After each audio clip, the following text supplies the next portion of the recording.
A Bola Não Para está no ar para você aqui no canal KTV. Seja bem-vindo, muito obrigado. Toda semana, sempre uma entrevista inédita falando de esporte para você no canal KTV, através da Oi TV 139, Vivo TV em São Paulo, canal 631, também pela Vivo TV, canais 76, 554 e a nossa TV, canal 53. Eu sei que não só em São Paulo, mas o Brasil inteiro pode aí acompanhar o canal KTV e o programa A Bola Não Para. Sempre estreias na quinta, 8h30 da noite, mas tem reprises na programação. Seja bem-vindo, siga também o canal KTV no Instagram e no YouTube, @canal KTV no Instagram, no YouTube, canal KTV Brasil. E aproveita já que está na rede social, está conectado na internet, siga também meu canal no YouTube, canal do Fred Júnior, sempre com uma entrevista falando do A Bola Não Para. Hoje, com muito prazer, recebendo Henrique Carpigiani, ele que é psicólogo do esporte. Vamos falar um pouquinho sobre a psicologia no esporte, cada vez mais importante, fundamental, e não só nos esportes tradicionais, convencionais. Com o Henrique a gente vai conversar sobre o esportes, que entrou numa polêmica aí com a própria ministra do esporte, com a Ana Moser. A Ana Moser já assumiu, já falou, não vou investir para ela, não é esporte, o esporte, e isso acabou revoltando aí a comunidade. Quem gosta do esporte ficaram chateados, é óbvio, com a postura da ministra do esporte, já no início, né, do seu ministério do esporte no governo aí do presidente Lula. Mas a gente vai falar não só sobre isso, mas realmente a psicologia do esporte, que é muito importante e cada vez mais fundamental, né? A seleção brasileira, por exemplo, na Copa do Mundo, o técnico Tite não colocou psicóloga pela segunda vez. Em 2018 não colocou, em 2022 também não. E muita gente fala que isso pode ter faltado em alguns momentos, esse lado da psicologia esportiva, que é muito importante hoje para o esporte do alto rendimento, não só do futebol. Henrique, prazer recebê-lo, fizemos já uma live. Foi. Né? E agora, pessoalmente, tudo bem, Henrique? Tudo bem, prazerzaço estar aqui. Não vi a hora de estar no presencial aqui. Já naquela conversa, você tinha falado de gravação em estúdio. Eu falei, putz, vai rolar. Em algum momento vai rolar. E estamos de volta. Legal, prazer recebê-lo aqui no programa. Prazer todo meu. Henrique, vamos falar um pouquinho da sua caminhada. Eu gosto de sempre apresentar o convidado para quem está acompanhando a gente. É sempre importante conhecer a história, né? Psicologia era sempre algo que você gostava, sempre buscava? Como que você foi parar para a psicologia inicialmente? Só para psicologia geral, eu fiz orientação profissional quando eu estava no ensino médio. Ensino médio? Eu sempre gostei de odontologia, mas isso tinha um fator familiar envolvente, né? Meu avô era dentista, meus tios, só meu pai que então, não. Então você só via todo mundo dentista e falava, vou ser dentista. Vou ser dentista. E quando eu fiz orientação profissional, deu duas profissões principais, medicina ou psicologia. Que legal. Convenhamos que medicina eu não ia entrar. Então, fui para psicologia, mas curiosamente foi quando virou uma chavinha. Sim. E eu não era bom aluno no ensino médio. Não. E na faculdade eu fui muito bom aluno. Eu realmente me encontrei ali. Virou uma zona de conforto agradável e trabalhosa. E aí começou a desenrolar tudo. Então, a partir do momento que você entrou para estudar psicologia, você se tornou um bom aluno? Um bom aluno. Era o que você não sabia, mas era o que você... Exato. E acho que isso na orientação profissional ele já foi sendo trabalhado, né? Modelo de trabalho, forma de atuar ou de como estudar. São coisas que fazem parte de um protocolo de orientação profissional e que só faz sentido depois que você entra no lugar. Naquela hora é uma provocação, mas depois, na hora que eu começo a retomar o protocolo em si, eu falo assim, tá aí o porquê. Né? Realmente foi uma profissão que combinou comigo. Pô, que legal. E você sabe que no curso de comunicação social que escolhe para o jornalismo, tem aula de psicologia. Eu tive aula de psicologia no primeiro ano. Professora Irene, nunca vou esquecer. Um ano inteiro? Um ano inteiro de psicologia. A gente tem, no curso de jornalismo, a gente tem aí... Acho que é meio para a gente tentar desvendar algumas coisas do entrevistado, tirar algumas coisas, algumas estratégias aí, porque a gente tem meio que... Tem que ter uns caminhos aí para você. Tem que ter. Uns atalhos, né? Às vezes até de facilitação, né? Sim. De aproximação. Ter uma empatia mais rápida. Exatamente. Perceber uma dificuldade do entrevistado, já ter uma técnica para... deixar ele mais relaxado. Isso mesmo. É importantíssimo. Com certeza. E aí, o esporte, como que foi parar? Ou sempre gostou do esporte? Não, sempre pratiquei, sempre acompanhei, sempre gostei. Demorou para eu entrar na psicologia do esporte. Mas era o esporte recreativo ou era esporte... Não. Recreativo. Recreativo. Totalmente. Eu fiz diversos. Tá. Desde futebol até remo. Remo? Remo, canoagem. Putz, aí corrida de rua, academia sempre, natação desde que eu nasci praticamente, mas sempre recreativo. Até competia na natação, Sim. mas nunca como federado, tá. um cara que... Não como seguiram um lado esportista. nem chamo de categoria de base. Era, tipo, bem chinfrim. Bem primórdio, assim, bem exato, tranquilo, exato, assim. exato. E aí, como que você foi para a psicologia do esporte? Aí depois, a hora que eu estava terminando a faculdade, eu fiz a primeira especialização, que é análise do comportamento. A hora que eu estava terminando essa especialização, eu fiz em gestão estratégica de pessoas. E aí eu sempre fiquei de olho na psicologia do esporte, mas eu não encontrava um curso que combinasse comigo. Tá. E aí teve uma turma, no mesmo lugar que eu fiz a especialização em análise do comportamento, de psicologia do esporte. Eu falei, agora é a hora. E foi ali que eu entrei na psicologia do esporte de vez mesmo, porque eu quebrei a minha carga horária em 2. Tá. Clínica, 50%, e psicologia do esporte, 50%. Sim. E ali eu entrei de cabeça mesmo. E os seus atendimentos normalmente em clínica era a qualquer pessoa ou algo segmentado? Adolescentes e adultos, Tá.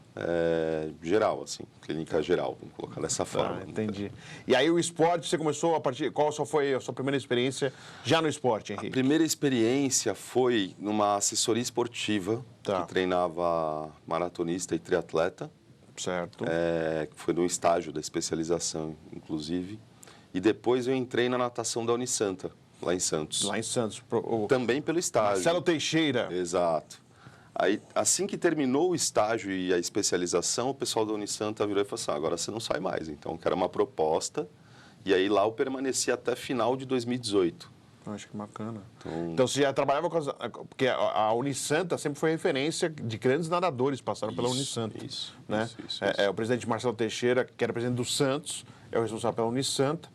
Foi presidente do Santos 2 vezes, inclusive o pai, o Milton Teixeira, foi presidente do Santos também. E aí, o filho, Marcelinho, acho que tá no Marcelo conselho. Também é conselho. Exato. A família Teixeira é envolvida com o Santos. E aí você trabalhava com esses grandes atletas da natação? Também. Eu trabalhava com categoria júnior e com a equipe principal. Alguns da equipe principal não treinavam em Santos, então não tinha tanto contato. Eles competiam pela Unisanta. Nas competições, sempre junto ali. Então, tive a honra de conhecer o Nicolas Santos. Grande nadador. Excelente atleta, assim, é modelo de atleta mesmo. Não à toa, ele durou até agora, né? Os 42, 3, e com uma performance incrível. Então, valeu muito a pena, assim, foi uma experiência muito bacana. E pude acompanhar tanto a Gabi Roncato como o Matheus Santana nas Olimpíadas de 2016. Então, aqui no Brasil. Uma trajetória bacana. Com certeza.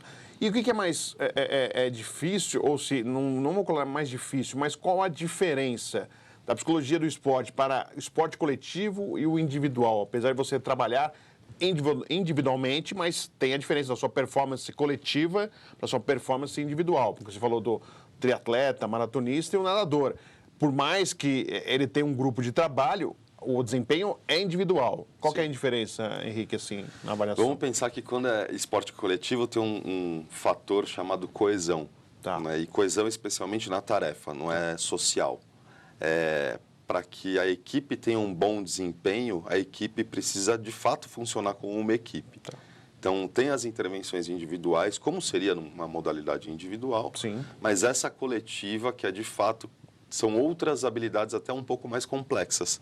Então, você pega no individual, a gente vai trabalhar muito com autorregulação e autocontrole, atenção, concentração, e para isso eu tenho diversas técnicas da psicologia do esporte. A hora que a gente vai para um grupo, além dessas, que precisa dessa performance individual, tem comunicação, tem confiança, tem uma parte de cumplicidade até, de estar ali pelo outro ou pela outra, né? De que se alguém faltar, tem alguém para substituir. E, ao mesmo tempo, tirar um pouquinho a vaidade de lado, porque é para o bem da equipe. Então, eu acho muito mais complexo. Né? É gostoso também, gosto de trabalhar com a equipe. Além, até nem falei, mas eu trabalhei com vôlei da categoria de base lá de Ibirapuera, o basquete também, trabalhei com futebol feminino, então bastante atuação com esportes coletivos também, mas eu acho mais complexo. Tá. Porque exatamente por esse fator vaidade é que às vezes acaba esbarrando e não vai. Né? E a questão individual esbarra e atrapalha o coletivo. Grupo. Exato. Pode atrapalhar, Pode. Né? Não é que atrapalha, mas pode atrapalhar. E às vezes você pega nem sempre, acho que eu tive uma sorte até boa, eu trabalhei bem com isso, mas você pega uma comissão técnica em que o ego é maior do que do time. E aí ofusca um pouco. Pô, deixa o pessoal que está, de fato, dando a cara a tapa ali brilhar mesmo. Né? Com a seleção brasileira de rugby feminino foi muito legal o trabalho por conta disso.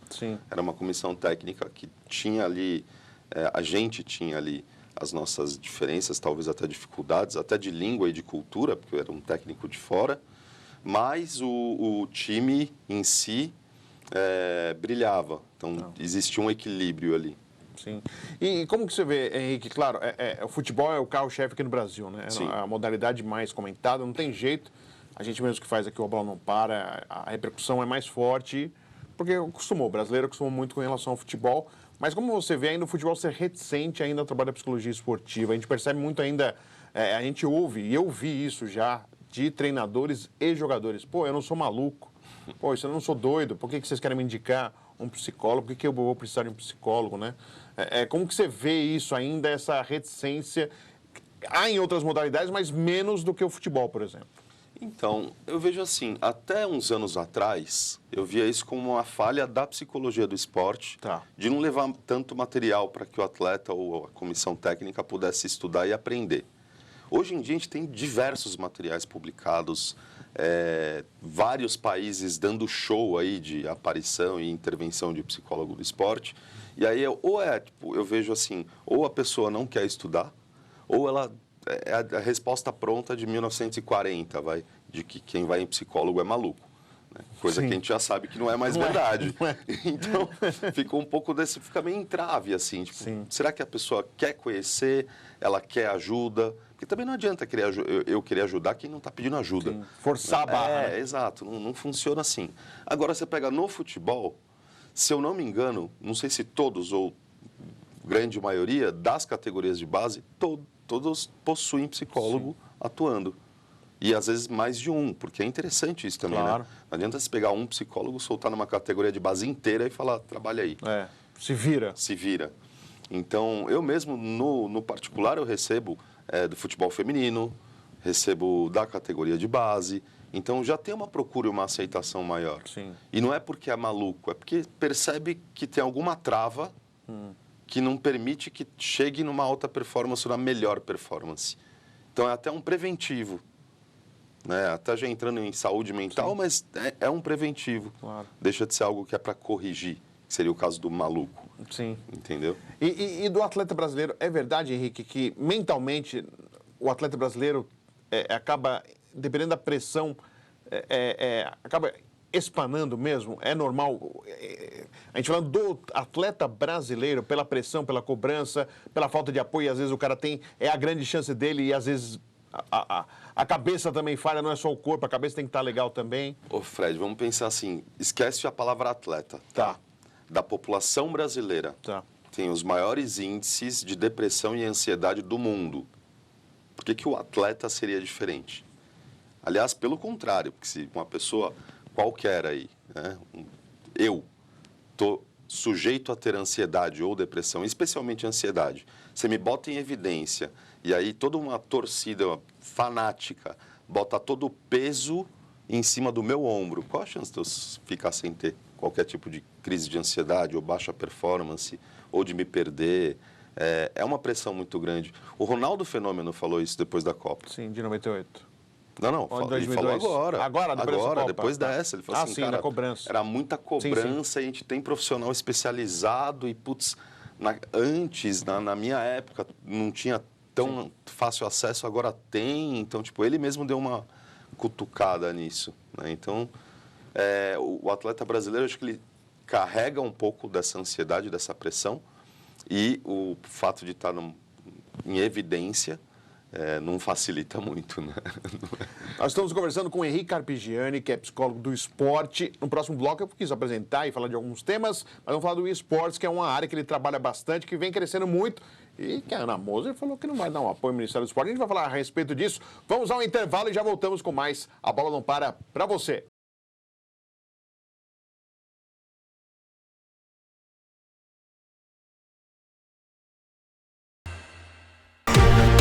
Já você quer morar nos Jardins, uma dica para você que está aí procurando imóvel, quer morar aqui na cidade de São Paulo, nos Jardins, é uma área nobre da cidade de São Paulo, Alameda Jaú 550, Lamborghini da Gafisa. Estou aqui com o Piquet da Gafisa. Piquet, fala para quem está interessado, o que tem no Lamborghini? Lançamento fantástico da construtora Gafisa, um empreendimento que já começou o sucesso pelo nome Lamborghini. Unidades de 252 metros, 4 a 5 suítes, 3 a 6 vagas de garagem, lazer completo. Lembrando que já estamos para desmontar o nosso decorado, então agende sua visita o mais rápido possível e venha conhecer esse nosso lançamento. E para agendar, Piquet? WhatsApp DDD 11 9 5820 5114 para que você seja atendido de uma forma personalizada com horário agendado. Venha morar bem nos Jardins, Lamborghini, Alameda Jaú 550.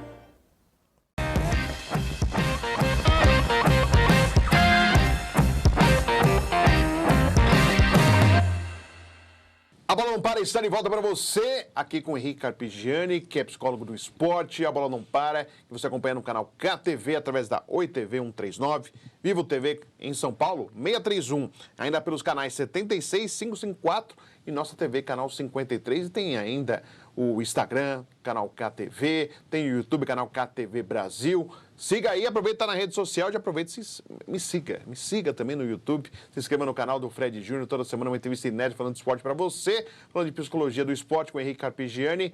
Henrique, falando agora do esportes, como que apareceu para você, porque para muitos, e a ministra Ana Moser disse, para ela não é esporte, não é um esporte em relação ao investimento. A gente vai falar sobre esse detalhe porque você convive com o pessoal do esporte que realmente não gostou e não seria diferente do que disse a Ana Moser. Mas como que você chegou ao esporte? Como chegou para você esse fato de algo que vem crescendo muito, esse mundo dos games, da tecnologia, de competição, inclusive com transmissão na televisão, né, narração de jogos, de competições, Free Fire, de outros temas ligados aos games. A gente já vê muito mais aqui sendo divulgado no país. Sim. Para mim, a primeira experiência foi em 2016. 2016, um pouquinho antes das Olimpíadas, inclusive.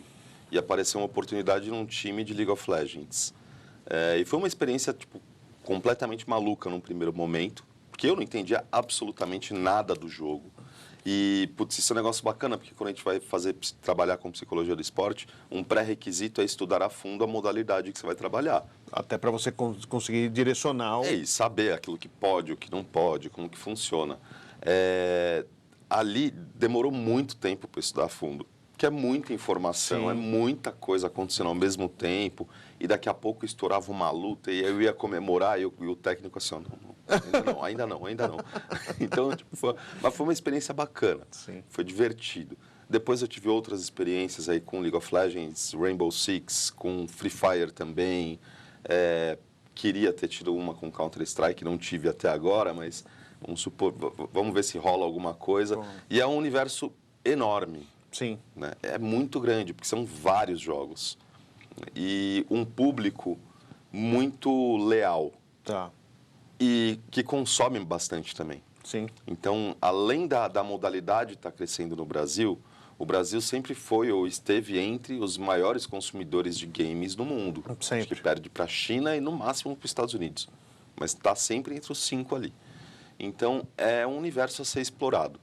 Né? Óbvio que quando a gente pega assim, o estereótipo de jogador de esporte, antes era aquela pessoa mais retraída, um nerd retraído, que não consegue se comunicar. E não é assim. Né? Passava horas no computador, no videogame. No videogame, ou no celular hoje em dia. Né? Mas isso continua. Por quê? Porque é a carga horária de treino. Sim. Então você fica o dia inteiro treinando. E a parte da manhã, especialmente, é atividade física, é controlar a alimentação, é fazer uma fisioterapia preventiva. Então tem todo um processo aí do eSports que se assemelha com uma rotina de atleta. Tá. Achei que foi um pouco infeliz no caso da ministra. Nesse lado aí, a Ana Moser, você acredita que foi mais pelo desconhecimento do que... Com certeza. Até porque acho que ela abriu mão, possivelmente, de uma bolada de dinheiro nessa declaração, porque rola muito dinheiro nesse universo. Né? É transmissão online. O público que consome, ele consome daquela marca que está ali, a aparecendo. Então, é muito dinheiro. Então, o fato dela abrir mão foi um desconhecimento total da área. E outra, tipo, você pega a definição de esporte, até tem que fazer adaptações para o universo eletrônico, mas é por isso que é e-sports, Electronic Sports. Né? E sim, faz parte do entretenimento, tanto quanto o esporte tradicional, porque tem ali gente pagando para assistir. Então, eu achei que ela foi um pouco, assim, incoerente na fala dela, né, de por que e-sports, então, é entretenimento e tradicional não é, ao mesmo tempo. Sim. E acho que ela exagerou um pouquinho quando ela faz a comparativo com uma Ivete Sangalo, que é monstruosa no Brasil inteiro. Você vai fazer uma modalidade que está em ascensão. Vou comparar, então, o cyberatleta com uma Ivete Sangalo. Você está de brincadeira, não é, ministra? Pô, isso deu um strike ali. Ali ela desligou na tomada. Desligou na tomada, pô. Acho que nem se compara. É um outro tipo de expressividade ali. Então, mas tudo bem. Acho que a comunidade sentiu esse baque, mas, ao mesmo tempo, já retomou e falou, tá bom, mas quem que vai tomar conta, então? Porque é isso que ficou faltando. Sim. Vai ser cultura, vai ser tecnologia. Sim. Acho que para a gente, da comunidade, no final das contas, tanto faz. Eu acho que quem sai perdendo é a pasta do esportes. De não ter vinculado o esportes no Ministério. Exatamente. Porque a vida continua, porque continuam as competições, isso não mudou, né? As competições, os treinamentos, o trabalho continua. Essa é a única certeza que a gente sempre tem, né? O dia seguinte a gente vai ter que levantar e trabalhar, então não vai mudar muita coisa nesse sentido. E aí o trabalho em si, Henrique, para o pessoal do esportes, como você estava dizendo, né? Acho que assim, a gente tem aquela figura, né, meio que rotulada, né? O menino de óculos, né, introvertido, nerd lá, às vezes que não consegue se socializar com as pessoas e encontra através da tecnologia, dos games, da internet, uma forma de conseguir se expressar, né? Como que você trabalhou isso e se esse rótulo meio que sai um pouquinho e você percebeu... Completamente fora, Fred. Os moleques e as meninas não são nada disso. Pelo contrário, grande parte são super sociáveis, super... interagem muito, desde torcedor e fã, como com outros profissionais ou outros jogadores, tem amigos fora, tem uma vida fora. Ali é uma profissão, de fato. Então, eles se encontram e a gente pega alguns grandes nomes do cenário, não necessariamente é um jogo que eu jogava porque eu gostava. Não, a princípio, alguns nem gostavam tanto, mas tiveram uma facilidade. E aí se engajaram com uma atividade. E que isso vira uma profissão. Sim. E os moleques estão ganhando bem. Não é que eles ganham mal, eles ganham muito bem. Então, de fato, aquele estereótipo, óbvio que dentro do cenário inteiro você vai encontrar, você pega tipo alguns da Coreia do Sul, por exemplo, mas é da cultura do coreano ser mais retraído. Sim. Então, não dá para dizer que é porque joga esporte eletrônico. Não tem nada a ver. O que eu vejo, assim, são... grande parte meninos muito legais, as meninas também, que estão entrando no cenário, conquistando bastante coisa, dedicados. E em termos de habilidade psicológica, não difere do esporte tradicional. Continua sendo atenção, concentração, comunicação, confiança, tomada de decisão, autocontrole. Tudo isso que a gente trabalha já no esporte tradicional desde sempre, a gente só adapta a periodização para o eletrônico, que é campeonato mais curto. Então, você não tem um campeonato brasileiro que dura o ano inteiro, que nem o futebol. Ele é dividido, o brasileiro é dividido em 2 splits, e no caso do LoL, o primeiro split vai durar o quê? 2 meses? 3 no máximo. E o segundo também, mais 2, 3. Então, chega ali setembro, outubro, já acabou o ano. E aí o cara tem uma preparação aí para uma próxima temporada. Exato. Então, o que muda é a periodização. Enquanto aqui no futebol eu consigo trabalhar no médio e longo prazo, do ano inteiro, para ir desenvolvendo aos poucos, aqui eu preciso de resultado mais rápido. Vai ser permanente? Não necessariamente, vai depender muito do engajamento do jogador ou da jogadora. Agora, o resultado imediato precisa ser mais rápido. E aí o seu trabalho é individual ou é por equipe, Henrique, ou são os dois? Como que funciona? Os dois. Geralmente a gente é contratado, isso no LoL todas as organizações têm psicólogo. Todas? Todas. Tanto para o time principal como a Academy, que seria a categoria de base. Acredito eu que outras modalidades também, tá? Rainbow Six eu sei que tem bastante, Free Fire tem bastante também, então tem outras modalidades aí que já trabalham com isso. Geralmente a gente é contratado pela equipe e não pelo jogador. E dentro desse escopo de atuação, aí sim, tem o individual, o coletivo e especialmente com a comissão técnica. Porque existe, assim, se não existe uma sinergia entre comissão e jogadores, né, e time, esquece, não vai para frente. Legal. E a faixa etária são jovens? Tem regra, né? Tem? Tem. Para você entrar oficialmente no LoL, se eu não me engano, são 16 anos, ou 14, mas acho que 16. Mas tem, você pega assim, na categoria de base, tem diversas idades. Não tem idade para aposentar, de fato. Óbvio, quanto mais velho a gente fica, o nosso reflexo diminui. Mas não tem uma determinada ou uma tal média. idade. Não, o pessoal costuma ficar bastante tempo, assim. Com a pandemia, Henrique, como que você observou, assim, não só os seus trabalhos da psicologia do esporte, mas a reação do ser humano em si, né, Henrique? Eu tenho falado muitas vezes, né, que as pessoas falam assim, a pandemia vai fazer o ser humano ficar melhor. Pandemia. E, pelo contrário, o que a gente percebeu foram as pessoas cada vez mais individualistas. Eu até falei, quem é bom continuará sendo bom. E quem for ruim, continuará sendo ruim. Não é a pandemia que ia mudar a personalidade de uma pessoa. Como você observou nesse sentido, esse momento tão complexo, né? Principalmente mental, e inclusive como quem teve Covid, mentalmente também atuando também, né? Mexendo com o emocional da pessoa. E para quem perdeu entes, familiares também, da mesma forma, Henrique. Eu acho que a pandemia, ela deu uma chacoalhada, mas nem todo mundo reage bem a um chacoalhão. Então, dizer que as pessoas vão ficar melhores por conta da pandemia vai depender de muita resiliência dessas pessoas. Eu nunca vi agenda de recém-formado em psicologia lotada. E está todo mundo lotado. Está difícil de encontrar um encaminhamento, alguém para encaminhar, porque está todo mundo cheio de trabalho. Porque isso realmente mexeu com a cabeça das pessoas, né? Mesmo para aqueles mais negacionistas ou que não quiseram aderir, em algum momento surtaram. De alguma forma. De alguma forma isso aconteceu. Então eu acho que a gente precisa de tempo para assimilar um pouco as coisas. Foi muita coisa. Em pouco tempo. Em pouco tempo. Porque por mais que a gente fale, foram 3 anos quase. 2020, eu lembro que foi a quarentena, 16 de março foi meu aniversário. Começou 16 de março de 2020. Isso. Estamos em 2023. Exato. Então vamos colocar aí na média uns 3 anos, uma margem de erro aqui e ali, que passou muito rápido. Sim. Eu perco conta, cara. Eu comecei a namorar em 2019, tô casado. Outro dia a minha esposa perguntou, a gente tá fazendo quanto? Eu falei, 2 anos e... Não é que eu errei por meses, foi por ano que eu errei. Tá? Então, foi muita coisa que aconteceu e a gente precisa de tempo para assimilar as coisas. Um pouco mais de paciência.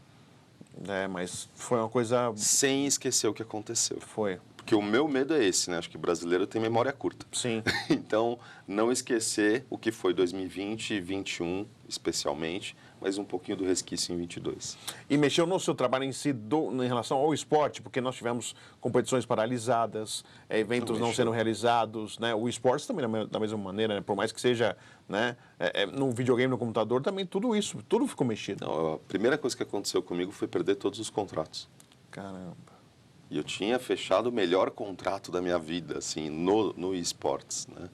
E o fato é, assim, todo mundo treinava junto, então todo mundo convivia junto, até rolar essa adaptação de cada um treinar na sua casa. O primeiro impacto realmente é um desempenho lá embaixo, e aí depois foi crescendo, assim, aos pouquinhos. Mas é difícil adaptar, né? É difícil, ainda mais, assim, você está sendo forçado a mudar, né? Sim. Te deram a opção de mudar ou não.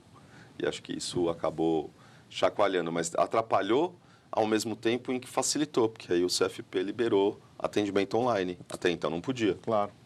Então precisamos de uma pandemia... Para ter uma nova forma. Exato. E eficiente tanto quanto presencial. Tão eficiente quanto, tanto é que hoje eu até atendo presencial, mas muita gente é online. E dá para atingir um universo muito maior do que só São Paulo. Isso. Abrange muito mais gente. Muito mais. Hoje, Henrique, foi um prazer. Obrigado por você ter vindo aqui ao programa Bola Não Para. Obrigado, El. Sucesso, boa sorte. Com certeza esse é um tema que tem vários, né, nuances, várias formas de a gente poder conversar e com certeza eu vou pedir para você vir outras vezes aqui. E vai ser um Agradeço a prazer. Carol e muito obrigado, viu, Henrique? Valeu, obrigado. Valeu. Agradecendo Henrique Carpigiani, psicólogo do esporte, participou aqui do A Bola Não Para, que volta semana que vem, sempre, claro, um convidado inédito falando de esporte para você. Até lá!